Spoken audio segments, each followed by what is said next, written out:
जब मैंने कक्षा में बहुत ही लोअर रैंक लाया तो मेरे अंकल मुझ पर बहुत ज़्यादा चिढ़ गए, बहुत ज़्यादा गुस्सा हो गए, बहुत ज़्यादा इरिटेट हो गए।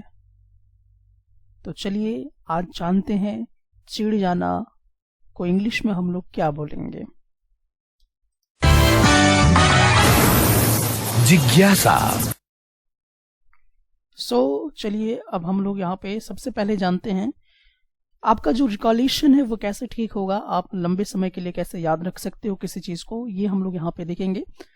रीडिंग करने से 25% आपका जो रिकॉलेशन है वो अच्छा होता है, लेकिन जब आप सुनते हो तो 10% इंक्रीज कर जाता है, यानी कि 35% आपका रिकॉलेशन बेटर हो जाता है।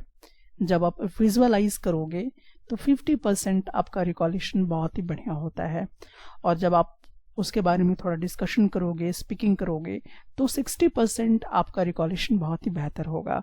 अगर आप उसमें डूइंग प्रोसेस करेंगे, जैसे कि अगर आप उसको लिख रहे हैं, कहीं यूज़ कर रहे हैं, तो 75% आपका जो रिकॉलेशन है वो बहुत ही बढ़िया हो जाएगा।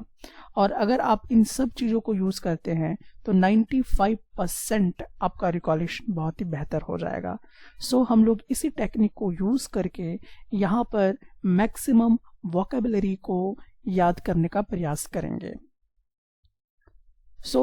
चलिए हम लोग जैसा कि जानेंगे, चिढ़ना या जलना या कुढ़ना, ऐसा शब्द जो आता है उसको हम इंग्लिश में कहते हैं रैंकल, RANKLE, रैंकल इसको पढ़ेंगे हम लोग। ठीक है, क्या पढ़ेंगे? रैंकल। तो रैंकल का मतलब होता है जैसे कि मेक्स यू फील एंग्री और upset for a long time, यानी जैसे आप कहीं कूढ़ रहे हैं, जैसे हम लोग हिंदी भाषी हैं तो हम लोग इस तरह से बोलते हैं अपने आप में कूढ़ रहा है, या फिर हम लोग कह सकते हैं कि जल रहा है, ठीक है, चिढ़ रहा है, इरिटेट हो रहा है। तो इस तरह के शब्द के लिए हम लोग इंग्लिश में जो वर्ड यूज करेंगे वो है रैंकल शब्द।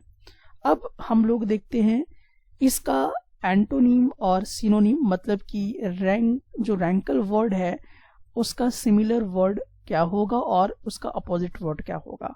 तो देखिए सिनोनिम्स यानी कि सिमिलर वर्ड क्या है रैंकल से: irritate, resent, affront, displease, eat up. फिर से देख लीजिए, irritate, resent, affront, displease, eat up.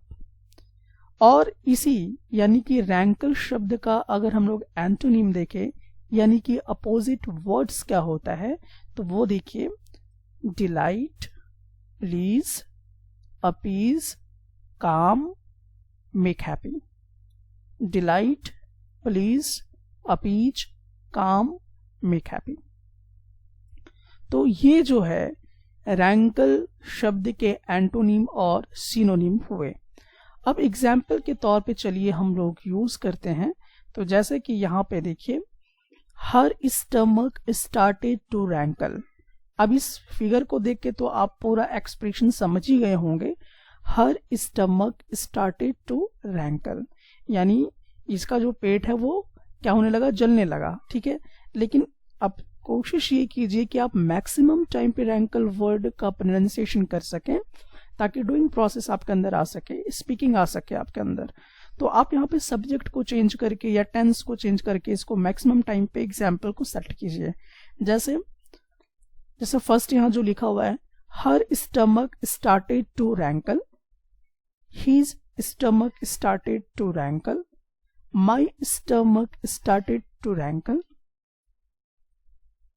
इस तरह से आप बहुत सारे जो हैं जो सेंटेंस है रैंकल के साथ जो है वो बोल सकते हैं। अब चलिए हम लोग नेक्स्ट इसमें देखते हैं। अब ये जो चिढ़ना है या जलना है, तो इसके ठीक रिलेवेंट और किस किस तरह के शब्द जो हैं वो मिल सकते हैं, बन सकते हैं, वो हम लोग देखेंगे यहाँ पे। तो एक तो था हमारे पास क्या चीज? चिढ़ना या जलना, इस तरह का शब्द था। अब यहाँ पर है क्या चीज? चिढ़ाना। ठीक है, चिढ़ना और चिढ़ाना। अब देखिए, चिढ़ाना किसी को, तो इसको हम इंग्लिश में बोलेंगे क्या चीज? अनॉय करना। एक तो ये हो जाएगा। दूसरा भी आप बोल सकते हो make angry, get on someone's nerves, madden, to tease, peek on, irk, vex। इतने सारे इसके लिए वर्ड हैं चिढ़ाने के लिए, तो आप इसको ध्यान से आप देखिए और अपनी कॉपी में जॉट इट भी कीजिएगा।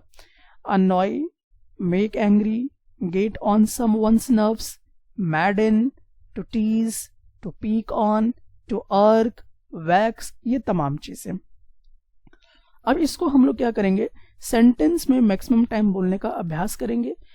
तो चलिए आप लोग भी इसे प्रयास कीजिएगा ज्यादा से ज्यादा सेंटेंसेस आप बना सकें। He began to vex her, he began to vex her, मतलब वह जो है उसको चिढ़ाने लगा, तंग करने लगा, परेशान करने लगा, इस तरह के सेंस से दे रहा है।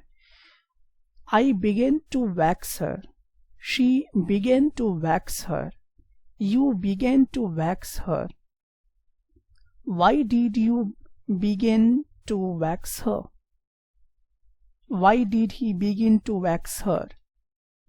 इस तरह के आप बहुत सारे और भी बोल सकते हैं, जैसे he didn't begin to vex her, she didn't begin to vex her, I didn't begin to vex her। तो आप इस तरह से टेंस या सब्जेक्ट को चेंज करके मैक्सिमम टाइम्स जो है इस वर्ड को यूज कीजिए। नेक्स्ट है वर्क प्रेशर डज अर्क हर, वर्क प्रेशर डज अर्क हर, वर्क प्रेशर डीड अर्क हर। तो इस तरीके से अगर आप यूज करेंगे तो ये जो है शब्द आपके मेमोरी में लॉन्ग टाइम के लिए सेव रहेगी। ओके, सो आपने यहाँ पे देख लिया चिढ़ाना को हम लोग इंग्लिश में वैक्स, अर्क या पीक ऑन, ये इस तरह के, या मेक एंग्री, अनॉय शब्द इस्तेमाल कर सकते हैं। अब इसमें से और क्या शब्द बन रहा है, मुंह चिढ़ाना। देखिए चिढ़ना, चिढ़ाना, अब मुंह चिढ़ाना किसी को, इसको हम इंग्लिश में क्या बोलेंगे, मेक फेसेस एट। क्या बोलेंगे, मेक फेसेस एट, इसको हम लोग बोला करेंगे। सो मेक फेसेस एट को अब हम लोग थोड़ा सा सेंटेंस में यूज करते हैं। She always makes faces at me, वह हमेशा मुझको चिढ़ाती रहती है। She always makes faces at me, you always make faces at me, he always makes faces at me, she didn't always make faces at me, you didn't always make faces at me, why does she always make faces at you, why does he always make faces at me, why do I always make faces at you। तो इस तरह से maximum आप जो है बोल सकते हैं। अब और क्या आएगा, चिढ़। जैसे आपने देख लिया चिढ़ना, चिढ़ाना, मुंह चिढ़ाना, अब आ गया क्या चीज, चिढ़। तो अब इसको थोड़ा सा देख लीजिए, इसको हम इंग्लिश में कहेंगे aversion, aversion, loathing, irritation, annoyance, vexation, इस तरह के जो हैं वो हम लोग यहाँ पे शब्द इस्तेमाल करेंगे।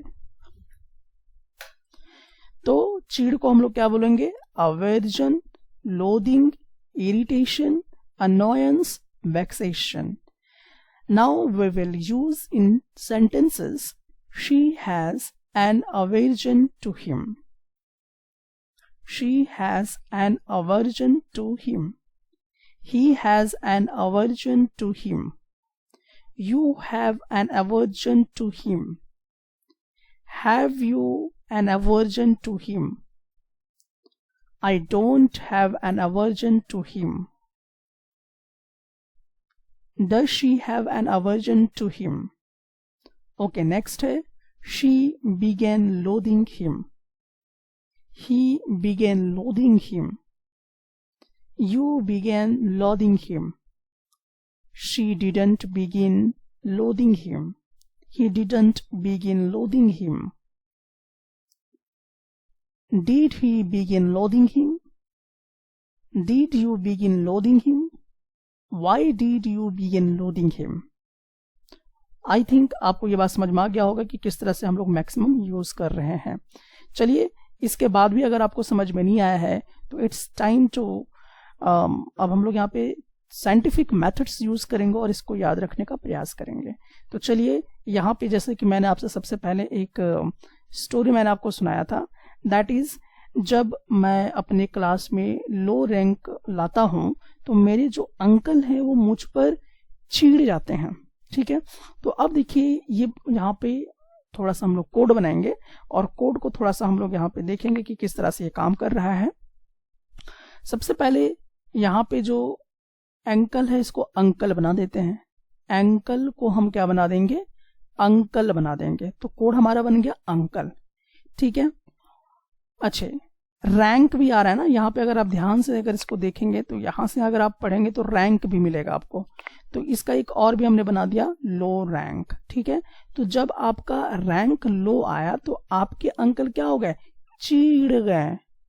ठीक है, तो ये सेंस आपको दे देगा।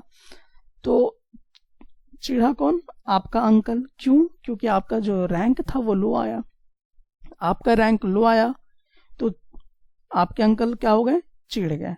तो अंकल चिढ़ गए, अंकल से रैंकल शब्द आपको याद रहेगा। तो आई थिंक आपको ये क्लियर हो गया कि हमने इसको इस तरीके से जोड़ रखा है। ठीक है, एसोसिएशन मेथड यूज किया है। अब ये आपके ब्रेन में परमानेंटली सेव हो जाएगा। ओके, अब यहाँ पर हम लोग देखते हैं जितने भी ह्यूमन ब्रेन होते हैं लगभग उन सब के ब्रेन्स में 1 मिलियन ब्रेन सेल्स पाई जाती है। यानी आपके ब्रेन में जो स्टोर करने की कैपेसिटी होती है वो बहुत ज़्यादा होती है। आप बहुत सारी इंफॉर्मेशन को अपने ब्रेन में डाल के रख सकते हैं।